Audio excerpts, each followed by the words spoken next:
ফলের উপকারিতা, সুস্থ জীবনের সহজ চাবিকাঠি। প্রতিদিনের ব্যস্ত জীবনে সুস্থ থাকতে চাইলে ফল হতে পারে আমাদের সবচেয়ে সহজ ও প্রাকৃতিক সমাধান। ফল শুধু স্বাদেই নয়, পুষ্টিগুণেও ভরপুর।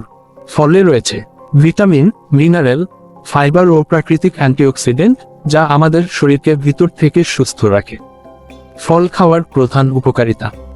এক রোগ প্রতিরোধ ক্ষমতা বাড়ায়। কমলা, আমলকি, পেয়ারা ইত্যাদি ফলে থাকা ভিটামিন সি শরীরের রোগ প্রতিরোধ ক্ষমতা শক্তিশালী করে। দুই হজম শক্তি উন্নত করে। আপেল, পেঁপে, কলার মতো ফলে থাকা ফাইবার হজম সহজ করে এবং কোষ্ঠকাঠিন্য দূর করে। তিন হৃদযন্ত্র সুস্থ রাখে। ফলের প্রাকৃতিক উপাদান রক্তচাপ ও কোলেস্টেরল নিয়ন্ত্রণে সাহায্য করে, যা হার্টের জন্য খুব উপকারী। চার ত্বক ও চুল সুন্দর রাখে। ফলের ভিটামিন এ ও ত্বক উজ্জ্বল করে এবং চুল পড়া কমাতে সাহায্য করে। পাঁচ ওজন নিয়ন্ত্রণে সাহায্য করে।